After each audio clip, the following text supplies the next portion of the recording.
Dr. Jones, thank you very, very much for agreeing to be interviewed today. It's my pleasure. Thank you. The date today is October 27th, 2014, and the interviewer is Jane Kenmore. So, Dr. Jones, where were you born and raised? I was born in Dallas, Texas on August the 24th, 1936 at the Baylor University Hospital. But I was raised in Tyler, Texas, which is about 100 miles east of Dallas, because that's where both sides of my family were. And of course, this was in the depths of the Depression, and jobs were hard to find. And when I was 7 months old, my mother and father and I moved back to Tyler so he could find work. But my father's family were rural people. My grandfather and grandmother were basically farmers. Basically, they were very poor. And the Depression didn't make that any better. My other grandparents lived in Tyler, but they were actually raised in a small community, Noonday, Texas, which was a few miles out in the country. So anyway, that's where I was born and the circumstances. And then I grew up in Tyler, went to public schools, and I was raised by my grandparents. My father went away to war, and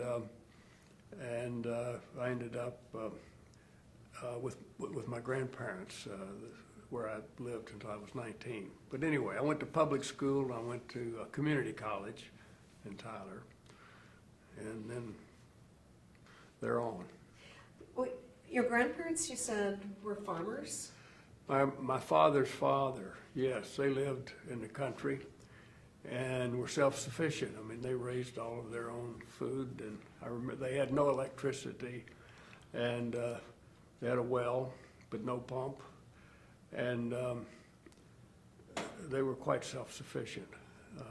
Sounds like it. Yeah. Were they the ones who encouraged you to go to college then? No, when I became the my mother's grandparents became my family when I was about 5 years old, and I lived with them while I was all in my school days, and I just sort of went to college actually because I wanted to go to medical school at that time.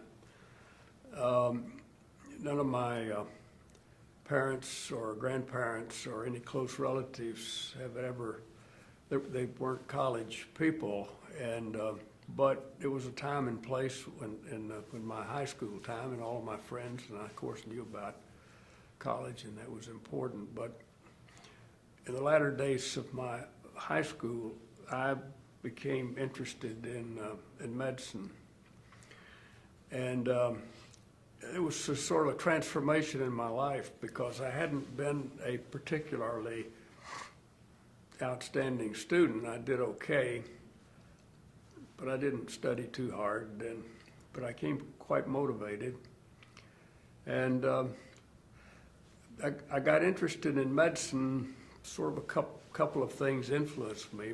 My father, who was still alive, became ill and had to have a surgical operation, and I visited him in the hospital.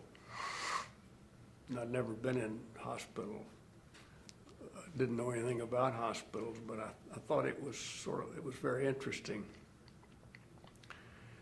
And I began to read books about medicine, and got particularly interested in it because it seemed to be what for me would have been an unattainable goal. And the more I thought about it, I thought, this is really something that is a challenge for me, and if I could help people like the doctors and nurses helped my father, that would be a worthy thing to do. And so I entered college, community college, being quite motivated, and I studied, I applied myself diligently and did very well. And I got a job working in a hospital after my first year of college. I was an orderly, and I emptied bedpans and gave enemas and prepped people for surgery and did all the things that had to be done, made up beds and all of those things. And while those were quite menial tasks, just being there in the hospital was a great inspiration to me to see how things happened and how it worked. And so I went back and did my second year in college, and after that, went to the same hospital and worked in the operating room as an orderly and transported patients in and out and cleaned up and did those kinds of things. And this was in Tyler? In Tyler, Texas, with the Mother Frances Hospital, and Catholic hospital. And so that just redoubled my efforts.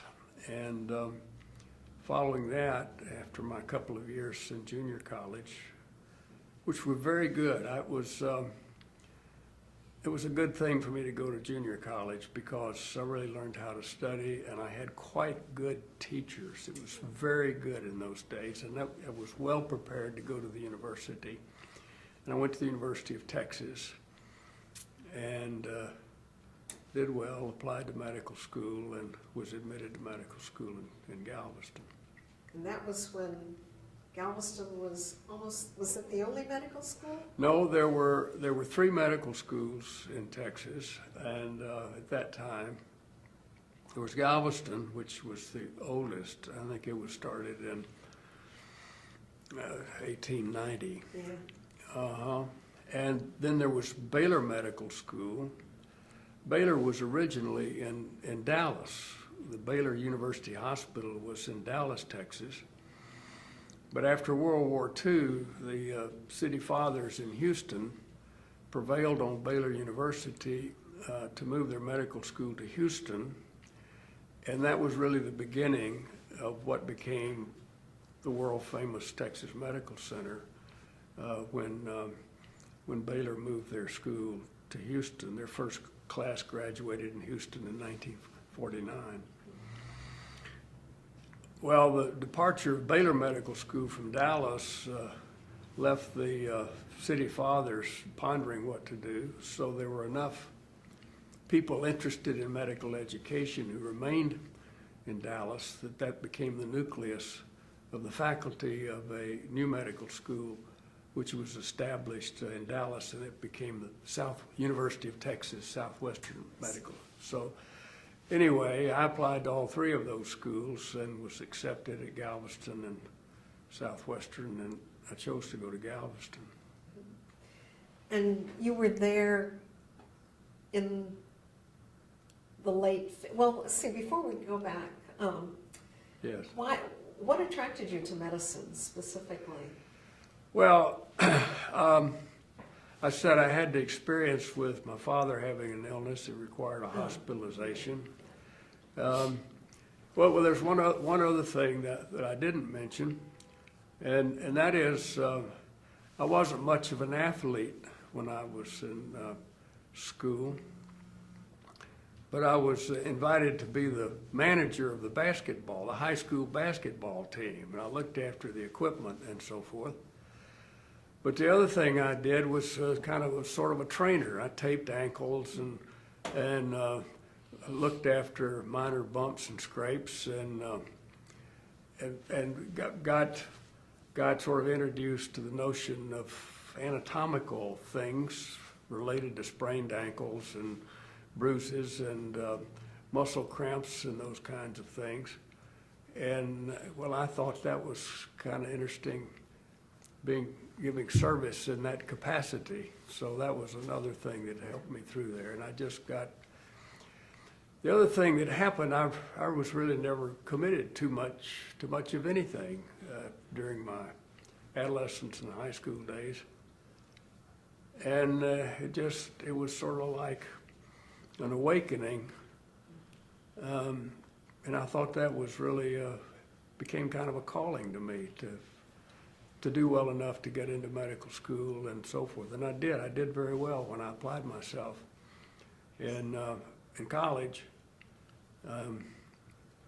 I made very good grades, and I really enjoyed it, and I really got motivated and riveted on being a good student and learning, and one thing led to another. Mm-hmm. So you entered medical school in what? 1957. 1957. Can you tell us a little bit about your experience? Yeah, yes, I can. It was a great experience. I loved medical school. When I went to medical school, I was single, and I lived in a fraternity house. The medical fraternities were not like usual college fraternities. It was more of a good place to have a room and board and good friends and colleagues. And medical school just amplified my interest and dedication to medicine.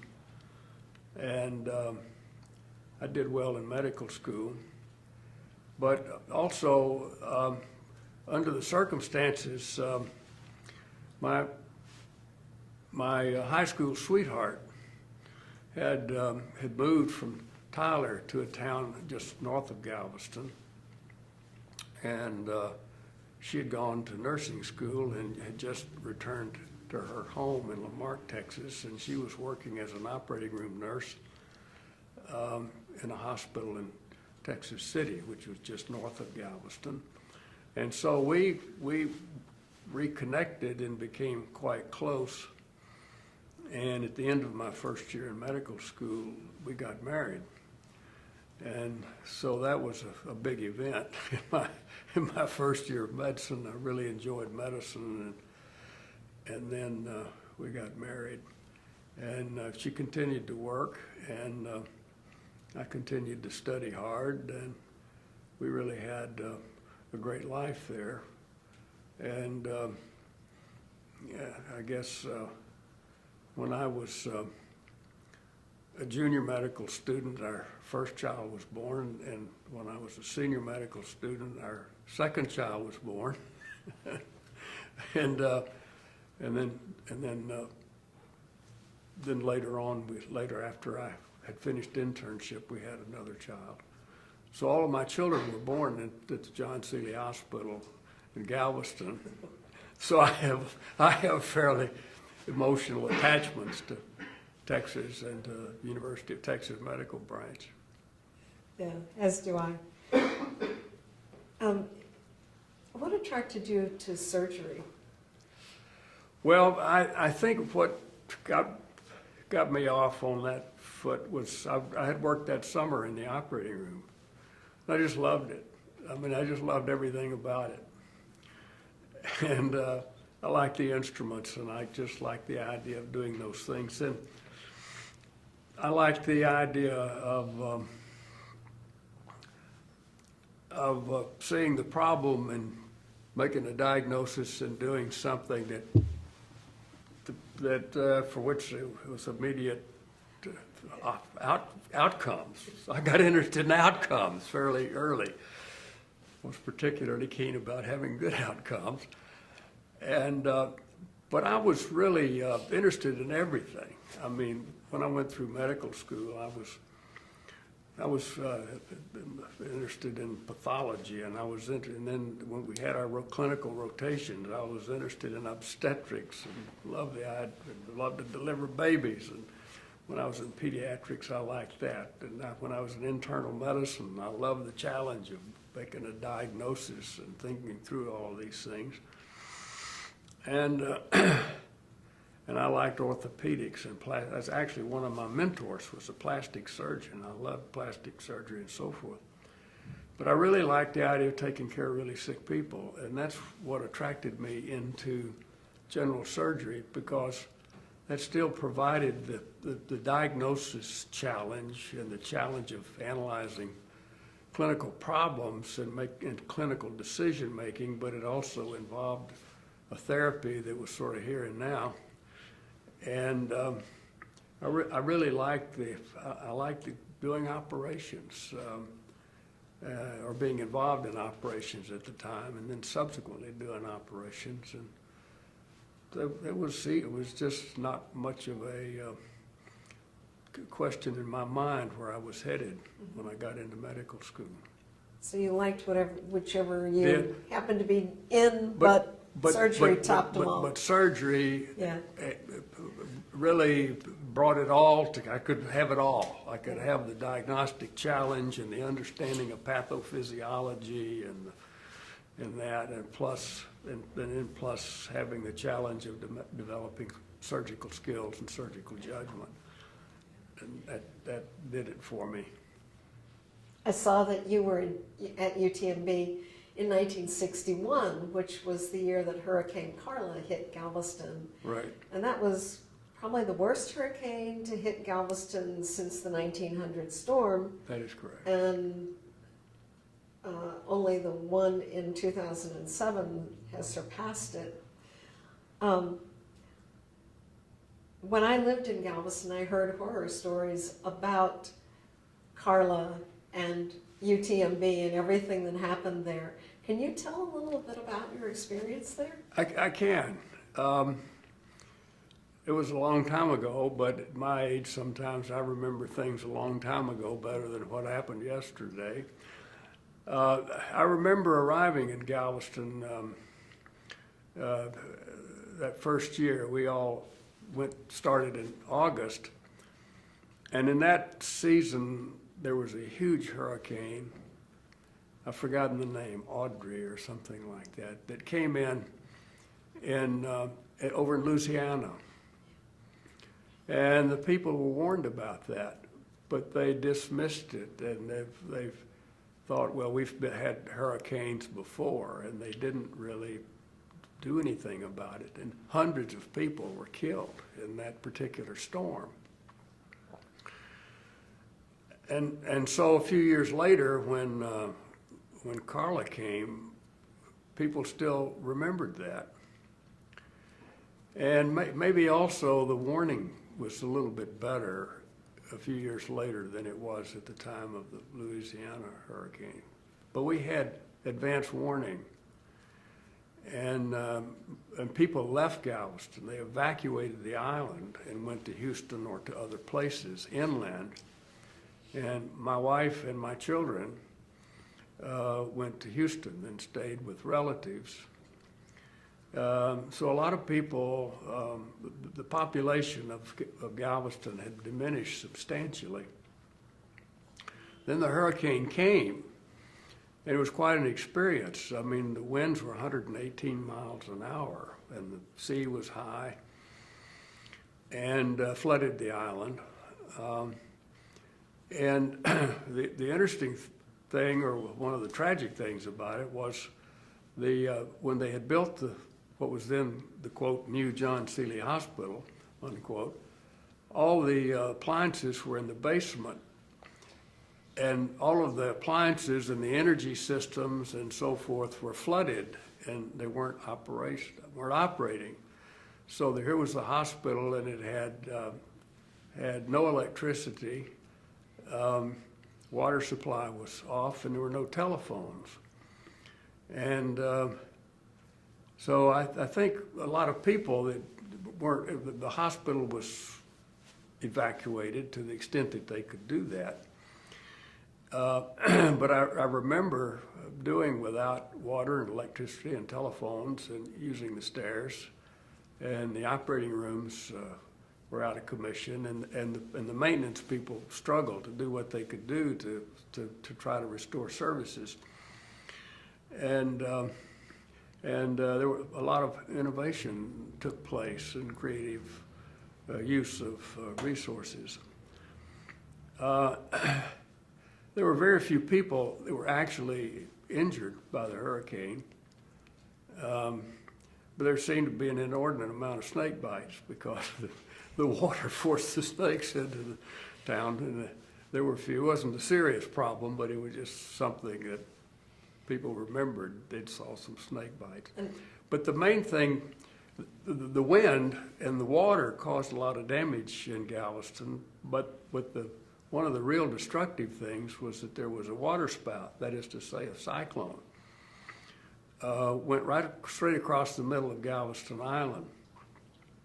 And it went from the ocean up back over into the bay right straight across. And it looked like someone had run a giant lawnmower right across the middle of Galveston Island, because there was a swath 2 to 3 houses wide.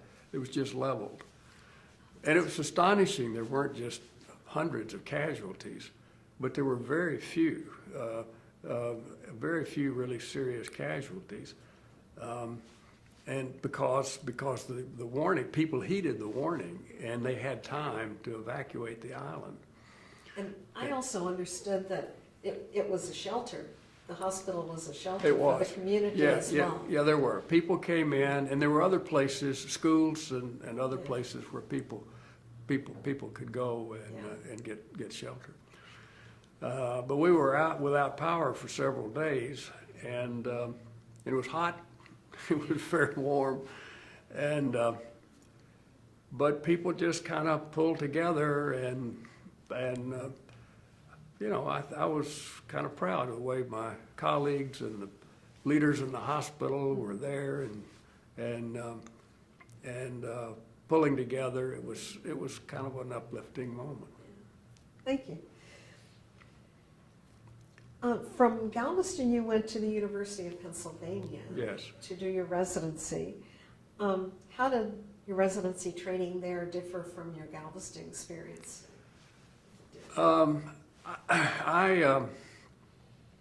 It was different in the sense that, first of all, Galveston is a smaller town. Galveston was a state hospital and part of the state system. And as a state hospital, we were responsible for all of the indigent patients in Texas.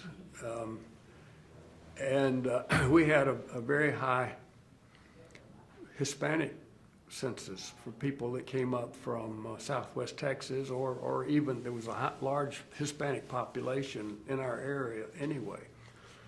So we had kind of a cultural difference.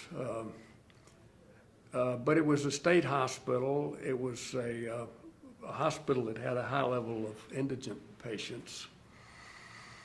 And so there was sort of a different culture there. I was pleased to be able to go to the University of Pennsylvania. My mentor in Galveston, Truman Blocker, who had been an intern in Philadelphia, and he urged me, and he arranged, actually in those days, it was before the resident matching program. We had an intern matching program, but he arranged for me to go and have an interview and get this appointment.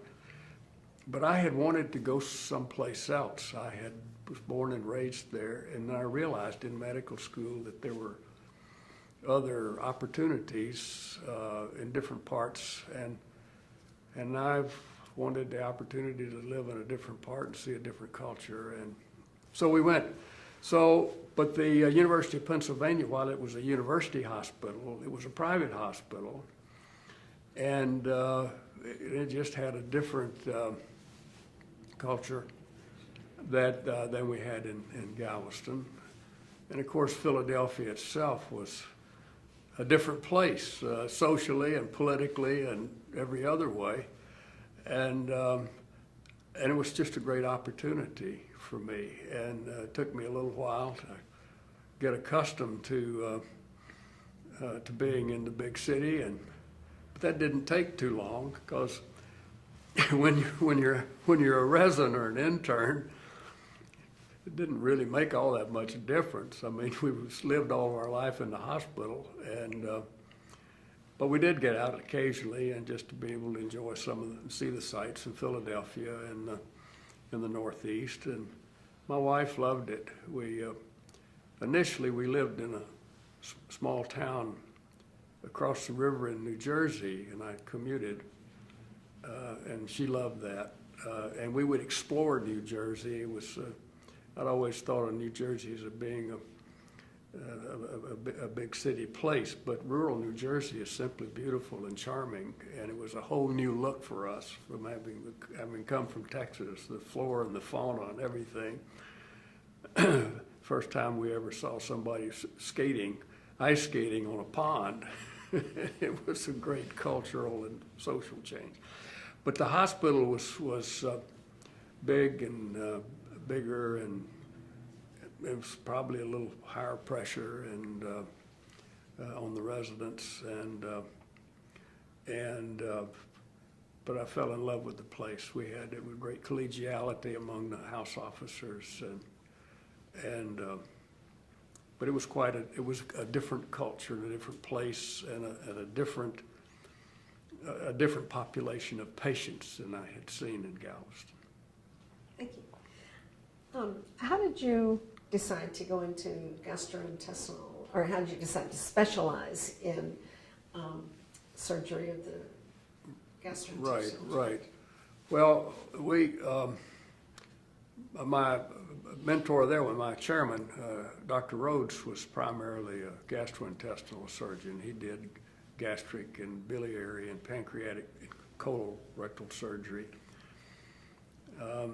In those days, we also did a little bit more. I mean, we did all kinds of surgery in the general surgery realm, including thoracic surgery. We had a very broad-based program. So we saw a lot of gastrointestinal surgery there as residents. But I had an opportunity to do research in the School of Medicine, in the Department of Physiology, when I was a third-year resident. I spent a year in research laboratory. My mentor was Frank Brooks, and he was a gastroenterologist, but he was also a basic scientist. And I spent a year in the Department of Physiology and also as an instructor in the physiology department, and I did research for a year. And we studied the mechanisms of control of gastrointestinal secretion. We learned about nerve stimulation and hormone stimulation, and how that regulated how the gastrointestinal glands were regulated. And so I did that for a year, and that sort of was a factor that channeled me into that discipline. Excuse me. You went into academic medicine.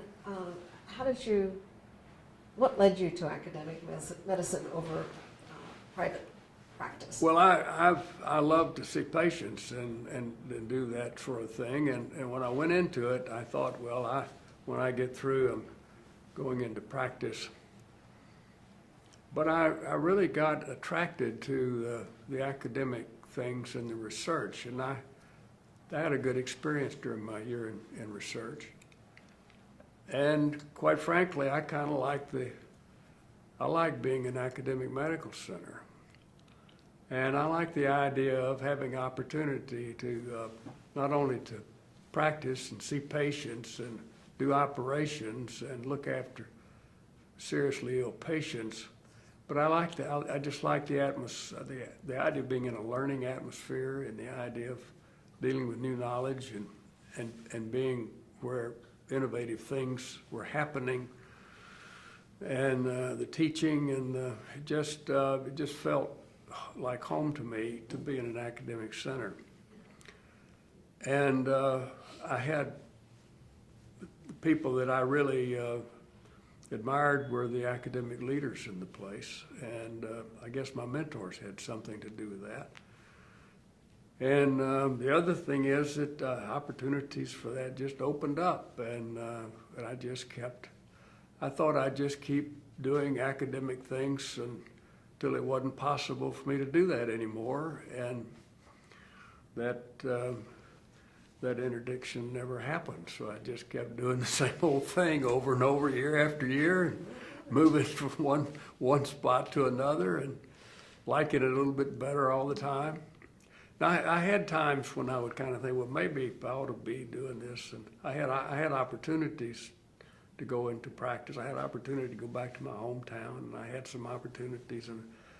But when I sat down and started thinking about it, I just wanted to be an academician. You became a fellow in 1975, and I've noticed the new fellows in the halls around here, and they all seem quite proud of the fact that they've attained this honor. How did you feel about becoming a fellow in 1975? I thought it was just terrific. It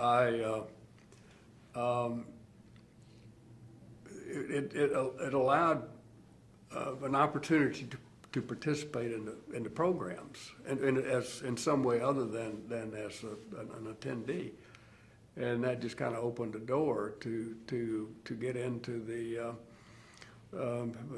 opportunity of mixing with other like-minded people, and an opportunity to present one's research and to get involved in the activities of the college.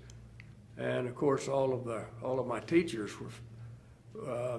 were in the college, and many of them were leaders in the college. And I thought, well, I just like to do what they do, so I just kind of fell in behind and let the college be a big part of my professional existence. And it was a real stimulus to a young person to have an opportunity to do things like that, of course.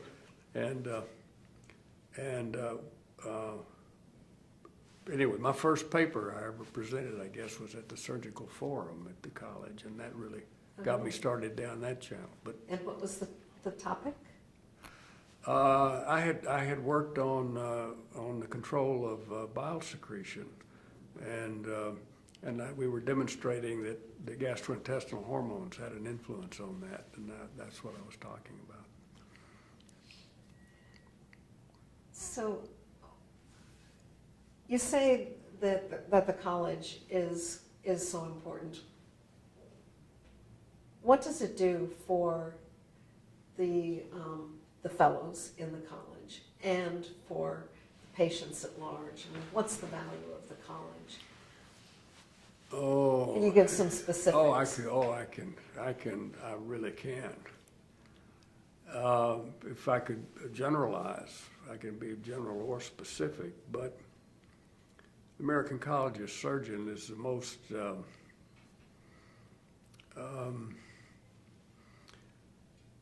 effective tool and continuing education for surgeons in the world. It's the most relevant educational home base for surgeons all over the world. They come here from all over.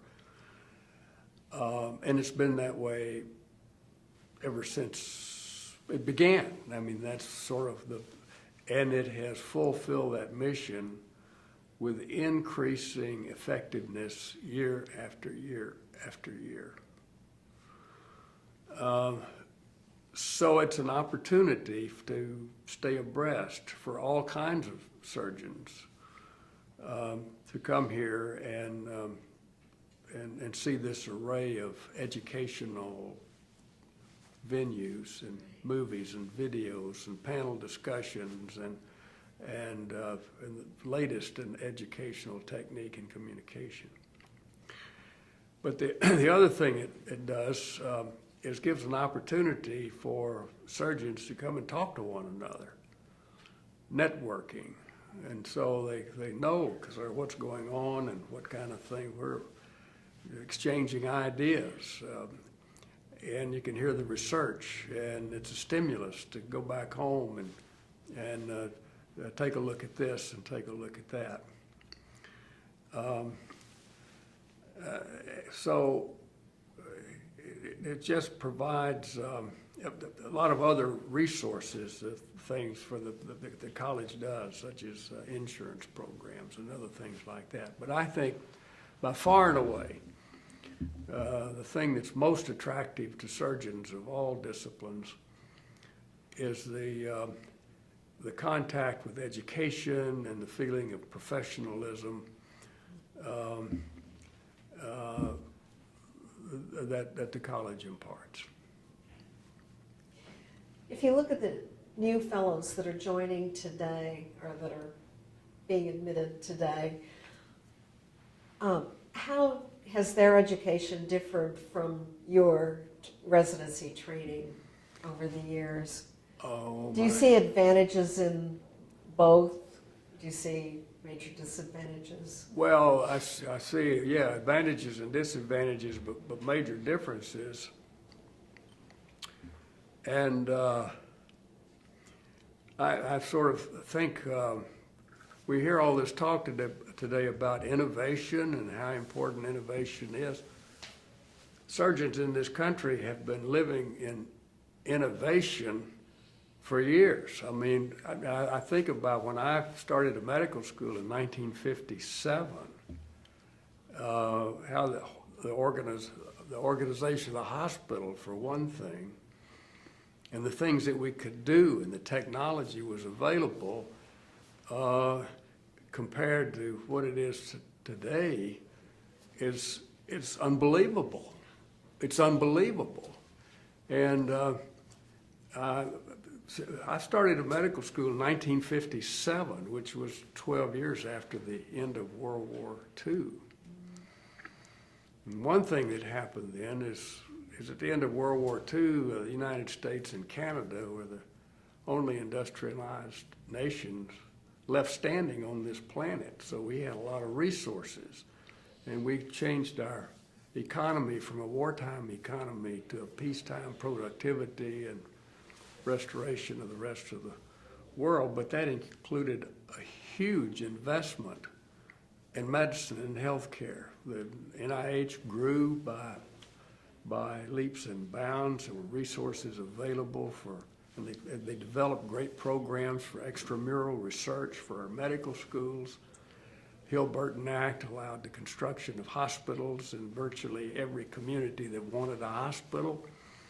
The Veterans Administration health system was totally renovated and linked with dean's committees into medical schools, so that a dean's committee school had faculty members as their staff, and they had students, and it was an opportunity for education for students and residents.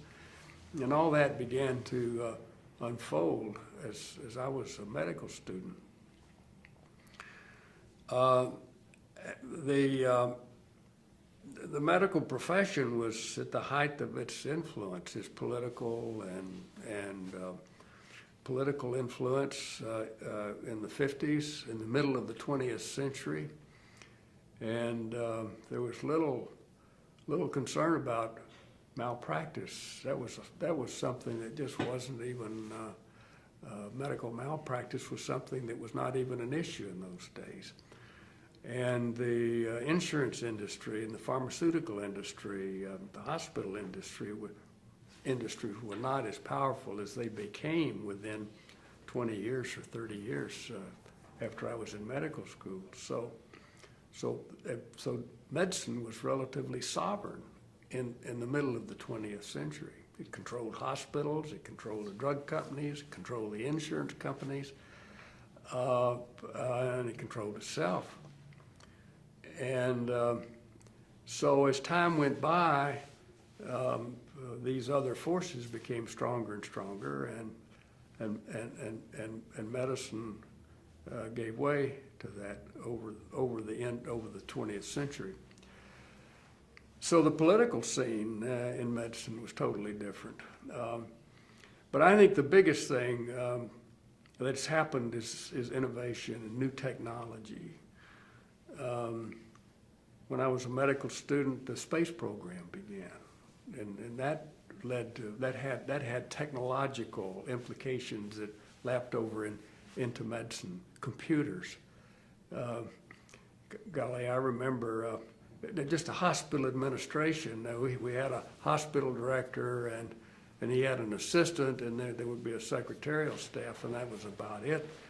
Hospital administrations now have become massive, and that's because of the infusion of the money into the system. But I think we had no CT scans, no ultrasounds, no MRIs. Arteriography was just in its infancy. The first kidney transplants were done in the mid-50s. Open heart surgery was just getting its start in the mid to late 50s. So it was a time of great excitement and great advancement, and the technological innovation has continued to increase exponentially. And the new knowledge coming along will continue to increase exponentially from this day forward.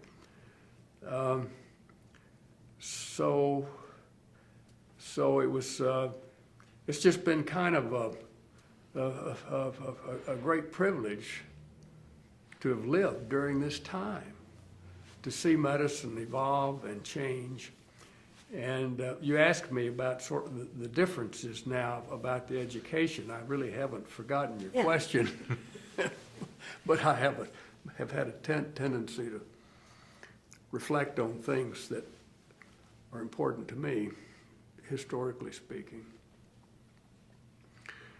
There was quite a difference because in the days when I was a resident, residents actually had a lot more responsibility for giving the care to the patients than they do now independently. And that's a good thing and it's a bad thing. But one thing about it was that people don't realize is that the breadth of the technology that was available to surgeons was narrow. In other words, there was a certain commonality between doing gastrointestinal surgery and lung surgery and other kinds of surgery, that there was sort of having skills in one of those realms allowed you to have sort of basic skills in the other realm, and of course it was a different anatomy and so forth, but the instruments were the same or similar and so forth. And that's changed now with obviously laparoscopy and minimally invasive things and doing things with catheters and wires and so forth that were unheard of when I started. But I think the role of the residents is a lot different now. It was sort of the culture that we worked hard and long hours and short pay, and we were happy to be there to get this experience. But I think in our later years of residency, we worked much more independently than residents do today. And that's a bad thing in the sense that we weren't as skilled as our professors. But we were pretty skilled because we had kind of a quick ramp-up time because we got into clinical surgery and doing operations fairly early in our training. And by the time we were chief residents, we were pretty good at most of the things we were expected to do. So it was so that's different. Educational things are much better now. Education is much better organized. The conferences and the curriculum and the opportunities and the things that have been produced by the college and the American Board of Medical Specialties in terms of making sure that was an educational experience.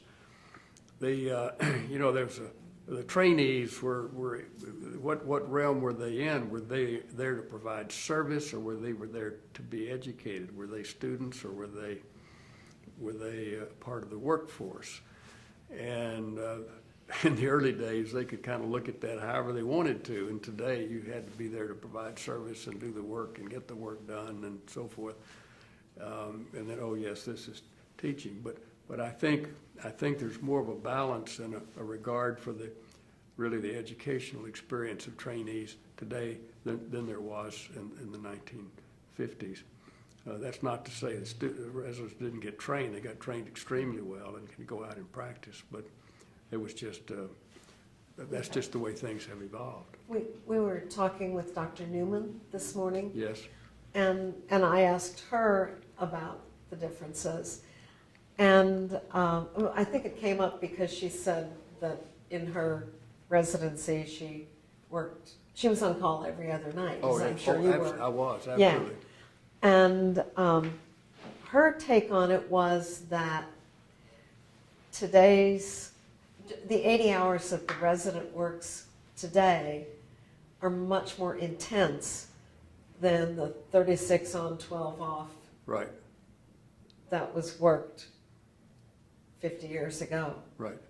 Would you agree with that or not? It's much more intense.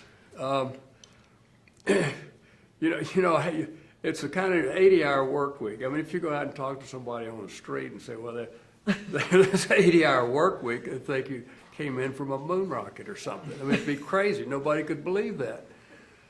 But working 80 hours a week or 100 hours a week nobody thought about it. It wasn't work. I mean, we were there learning, we were excited about what we were doing, and it was kind of a challenge. In certain services, when I wouldn't go home for a week. And then have a day or two off and so forth. And there were some services that weren't so hard, so it kind of balanced out over the time. But we didn't look at the clock, and we didn't we were there. If you weren't there, you might miss something. It was a camaraderie that no one can understand this. I can't explain it. We had a lot of bonding, and we formed relationships that are so close even today. I mean, today at this college, I see people that I have great respect and admiration, and we have been brothers, and then later on, I guess we'd say sisters, from this experience that it's a part of your life. Mm-hmm. I think we could teach people to be great surgeons in 80 hours a week. But I don't know, you couldn't teach somebody to be a Michelangelo if you did 80 hours a week or 100 hours a week, So there's another dimension to the development of the person and the skills and the knowledge and the attitudes and the culture. And but it was really cheap labor. You gotta realize that. I mean, that allowed people to run the hospitals, and we did things, pushing gurney, and it was cheap labor. And you say, well, okay, that's. I say if we didn't want to do it, we could have done something else, But we ended up having a lot of people that were willing to bond together and do the things and meet the needs, and it was a great experience, I thought. But times change. Thank you. In your presidential address, which I loved, by the way, you detailed the development of medicine as a profession and the licensing and the regulation and management by the state and federal governments and the insurance industry. This past year, the federal government instituted the Affordable Care Act, or Obamacare. And that's apparently allowed greater access to medical care, but obviously is far from perfect. If you could create your own healthcare system, what kind of system would you create? What elements would you include? Okay. I wish I had that opportunity. I'm sure you do. Because I've thought about your question a fair amount. I like the Affordable Care Act of 2010. And that's not to say I think it's perfect. It's the only game in town at the moment. And whether you like it or not, we are facing changes, and financial changes in healthcare as a nation that are inescapable. The current projections for for healthcare and for Social Security, we're teetering on insolvency for both of those within the next 20 years. And if that continues, there won't be any federal money for anything else but debt service and paying for health care. And that's not going to be a good thing for all of us. So change is here. So how do we address these problems? I've read the health care law. Every page, 905 pages, more than once. And I see a lot of good things, and we could spend a great deal of time talking about it, but if you want to, I will. But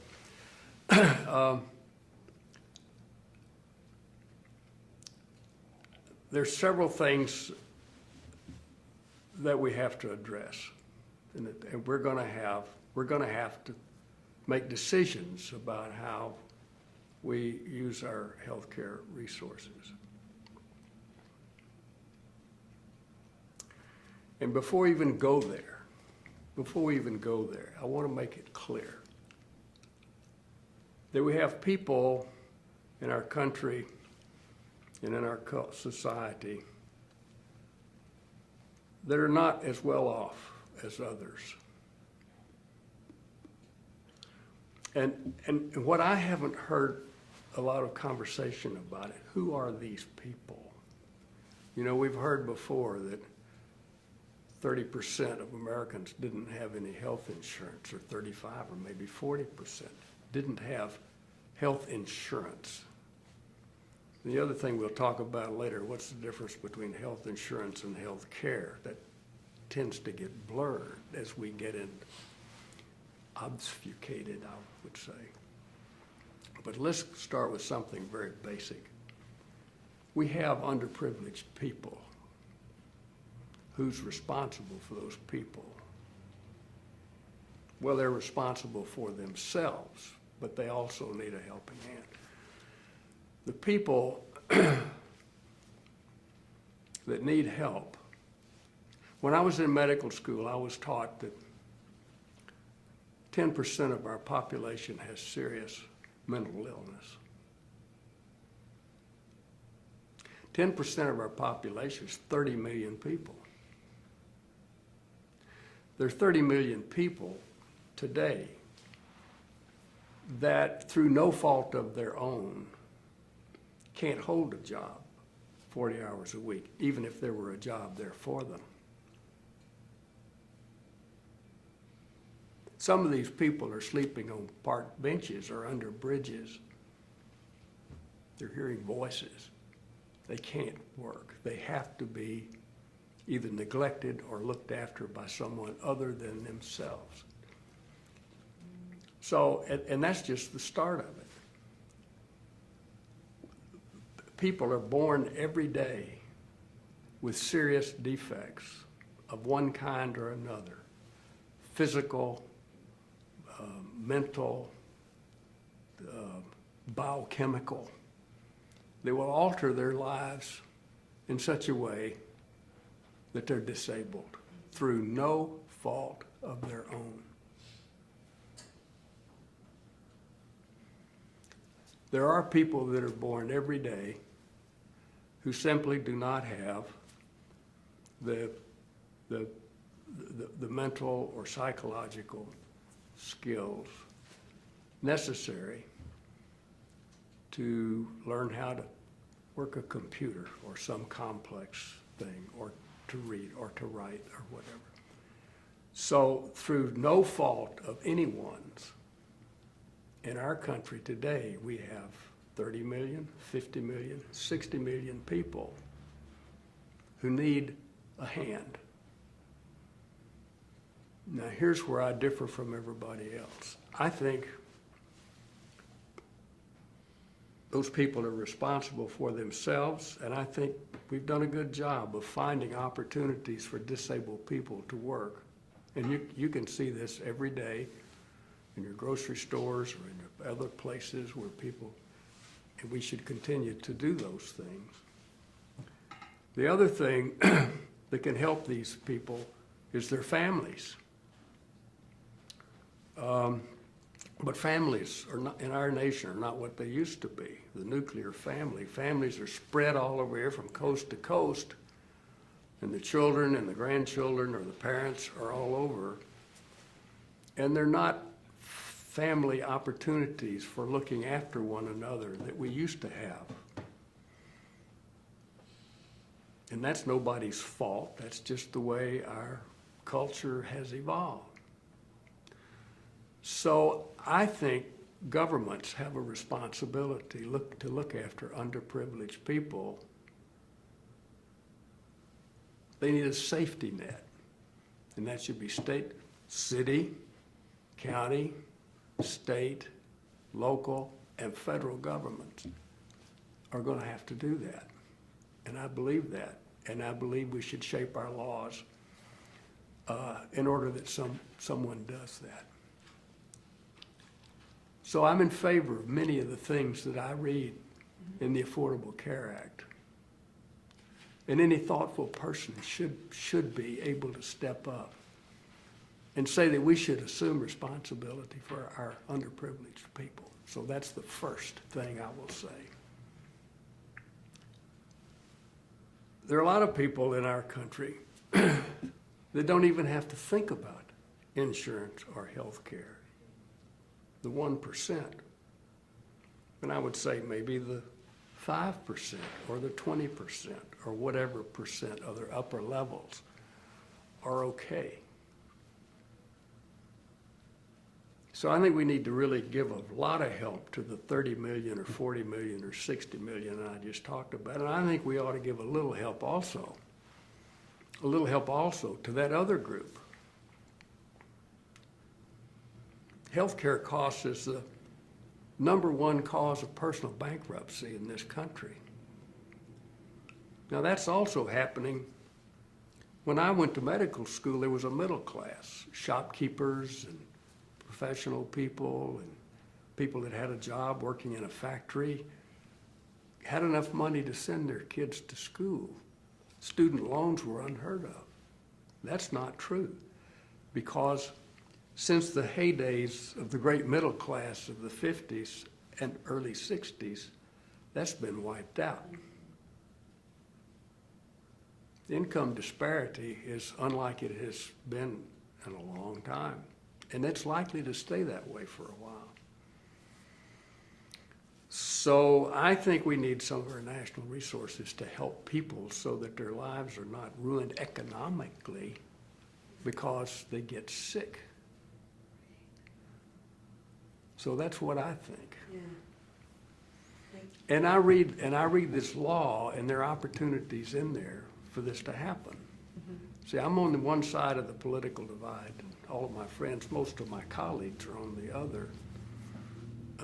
But I'll have this discussion with anyone, anytime. And this law does this. What has happened, and business scholars have pointed out, that our payment system for health care, fee-for-service for doctors and cost-plus payment for hospitals, was a setup for uncontrollable costs. And now, since someone other than the patient is paying, that is the insurance company pays, and so we have this what has developed into a dysfunctional relationship between the medical profession, the insurance industry, pharmaceutical industry, and the hospital industry, so that this is up now so that there's competition among these corporate elements. And I include medicine in that now. So it's a dysfunctional cost shifting, and they can jack up the cost, and because it's fee for service and cost plus, they ask people to pay more and more and more. So there are opportunities to change that now, and it's underway. One of the first things that the healthcare law did is change some of the rules of the road for the insurance industry. So you can't be denied health insurance if you have something wrong. And your children can stay in it until they're 26. And if you get your insurance and then you get sick, you can't be thrown out. That's reassuring a lot of people. And there are other components that we don't have time to go into. But I think the law is addressing some of these issues. And I think the law is providing more and more doctors and nurses, family doctors, where they're desperately needed, and expanding nurse responsibilities so that access to care will be there at a lowered cost. And that is the healthcare law has already provided insurance by expanding Medicaid. It's provided improve this safety net for the underprivileged people. That's already happened. So good things, in my view, are happening now. And as this law expands and unfolds, it will get better. So anyway, I apologize for getting carried away, but I feel strongly about these things. No, I'm glad. I'm glad you spoke. You explained your position. How did the college participate in the Healthcare Act? Did they support it in one way or another? Yes. The American College of Surgeons, as you know, has an office in Washington, and it's and a unit called advocacy. And I think the college has been an excellent resource for our lawmakers, because scholars and representatives in the college study these matters. And so, gosh, ever since I've been involved in the college, certainly in the leadership, we've had an opportunity to provide advice. It had access to members of Congress on healthcare matters, and I think that's been actually much more effective, I would say, in the last 5 years or last decade. I think the college is being heard more than in the past. And I think the American College of Surgeons stands ready to help. There's an interesting thing, and I think the role of the college is going to get more and more and more important, frankly, and will be listened to more and more and more. And let me explain why. I've read the Affordable Care Act several times. There's hardly a paragraph in that law about specialty care. About Specialty care. Medical specialties or surgical specialties. It's about developing a primary care network. It's about expanding family doctors, pediatricians, and those people who develop a big base of primary care. And the reason for that is very obvious, and that is the biggest cost challenge facing our nation today is the large number of elderly people who have chronic diseases, congestive heart failure, diabetes, pulmonary disease, arthritis, mental illness, and the frailty of aging. That drives Excuse me. that drives the major cost imperatives in our nation. I'd like to address your question about what kind of a healthcare system we should have, and I think I described at least some of the imperatives that we have to deal with,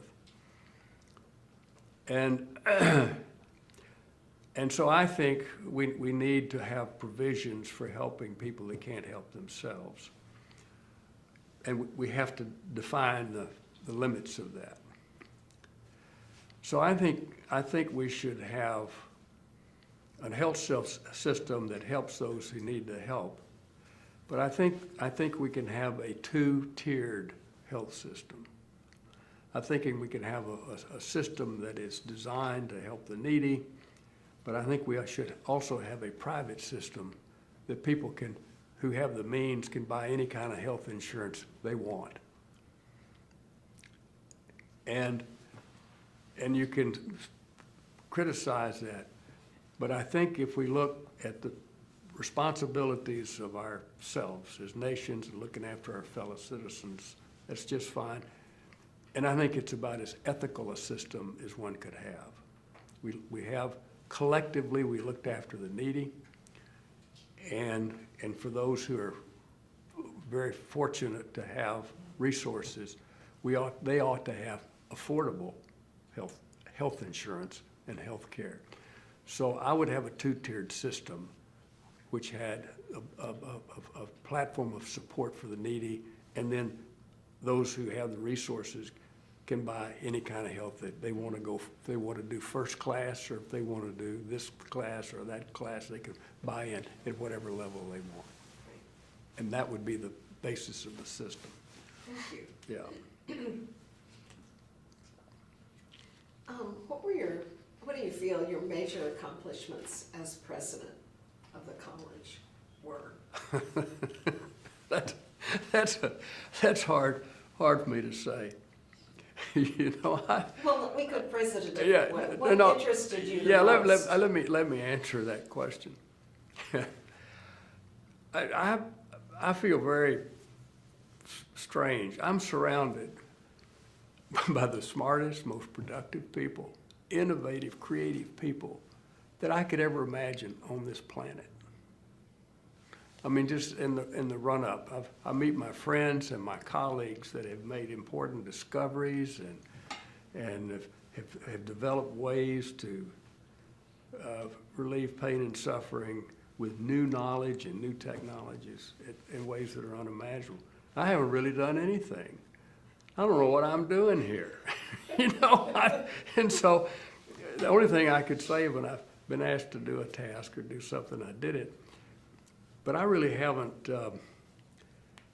I haven't really contributed anything. Although I looked after patients and I did that. But most of the fellows at college could do what I did.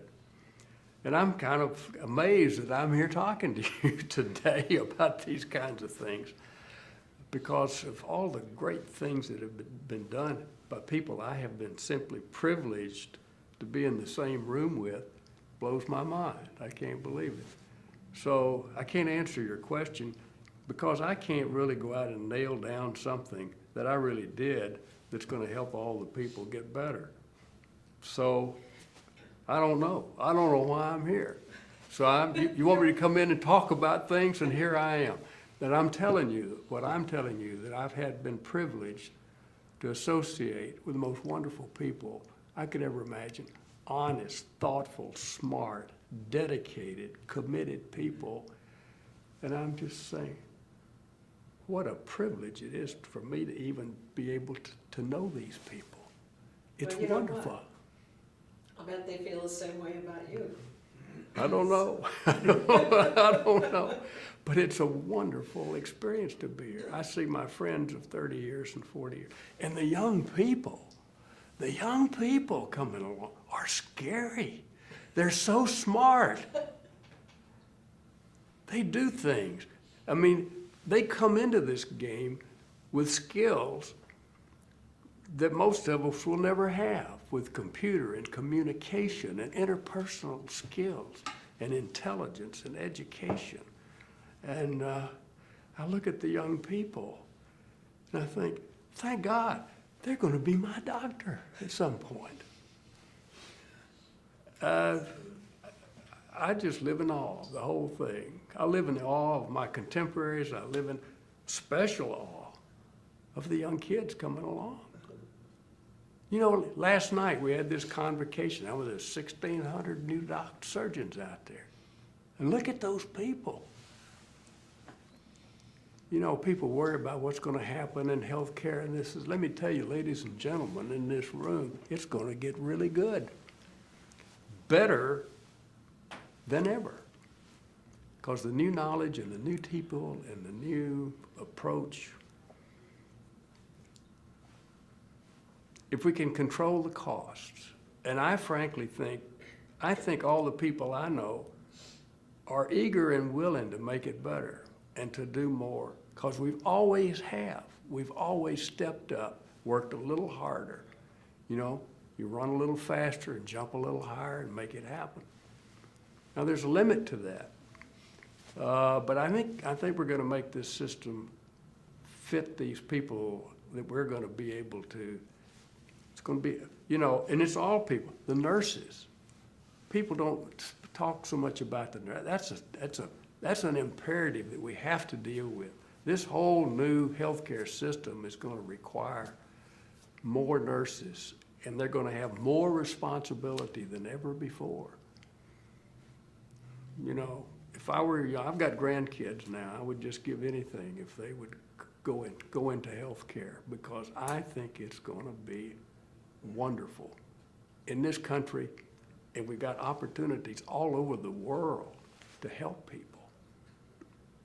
That's great that you're optimistic about that, because you hear so many people who are pessimistic about the future of Well, healthcare. that's what people are, but let's get real. This is going to be really, everybody's complaining about the healthcare. If we get our politicians together so that they could do things and act sensibly, we could take this health care law and really fix it and make it so it looks after the needs of the American people. Right now, it's a political nightmare, for no reason. Excuse me, I could get off on these things.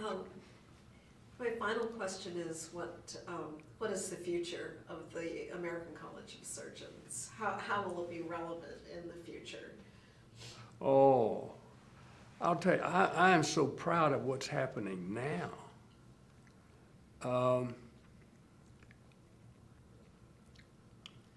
I retired a few years ago. And I couldn't deal with that. I've gone back to work. I don't see patients, but I do research on health, on outcomes, and how are we doing, and how can we do better.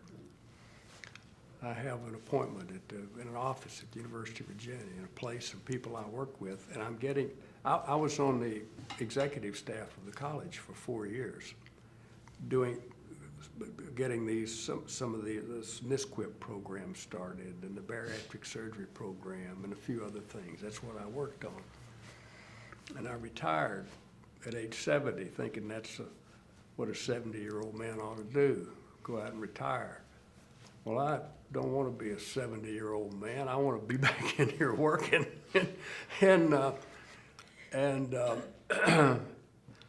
I'm getting a little senile. As you can see, I'm talking and rambling all over. But there are worse disabilities than senility, you know? So I'm going to take a guy back who had a little arthritis so they can take me back. and listen. And so I'm getting re-engaged, and I go to the board meeting. One thing is, the past president, I get to go to the Board of Regents, or if I want to, sit on the outside and listen to what's going on. I've been doing that. And I am totally stimulated by what's happened in the last 3 or 4 years at the Board of Regents. The discussions are wonderful. I mean, the people are out there and they're talking to the guy, dealing with these problems, and they're defining the problems and what are we going to do to deal with this. And I'm convinced we've got people with their hand on the helm that are going to lead us and make us really problem solvers for this healthcare system. And we've got young people, we've got diversity. I used to go to the board, there's a bunch of old men sitting around. Now then, we've got women, and we've got people of color, and we've got some younger people in there now. And this diversity is making a difference. And we've got to keep doing that. So I think this college is going to step up. It's already stepping up. And I told you, they're working now on primary care. And it's when that gets fixed with these accountable care organizations and so forth, the American College of Surgeons is poised now to start dealing with the specialty thing and how to get surgical care in there better, more efficient, cost control, good quality. The surgeons have done more about quality improvement and being systematic and thoughtful and disciplined about this than anybody else, I'll say, with a fair amount of confidence. And the college is getting prepared to deal with this. And the college is going to be a vital force in providing good health care to the American people, all of the American people. That's one of the mottos of the college. It's all in Latin. They did that. It's too bad nobody knows what it means. Fidique whatchamacall. And what that means is to serve all with skill and fidelity. A-L-L. Okay? And that includes my 60%. And the college is going to do that. And they have been doing it for years and years and years. And we're going to ship it to Africa or wherever it's needed in the world. It's going to be a great time for the American College of Surgeons, and I want to be here to see it. Well, I agree with you. I think it has a very bright future.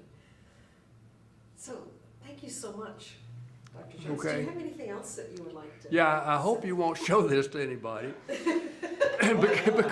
because ordinarily, I'm a little more reserved, and I keep my mouth shut, and I do my job. And I don't just get in and talk to people like this. Well, this is your chance. I mean, you must be a psychiatrist or something. You got me laying down. I'm giving you my innermost secrets that I don't share with anybody. And all of a sudden, I realize I'm all of a sudden kind of vulnerable. I said, oh my God, what if they show that to somebody? They'll probably throw me out of the college. We got a lot of pretty conservative people here. This guy, a sheep in wolf's clothing or something. This guy's been here, he's a spy. I just kept thinking, well, here's this young guy from Tyler, Texas, and he's speaking his mind. Yeah, I'm a spy.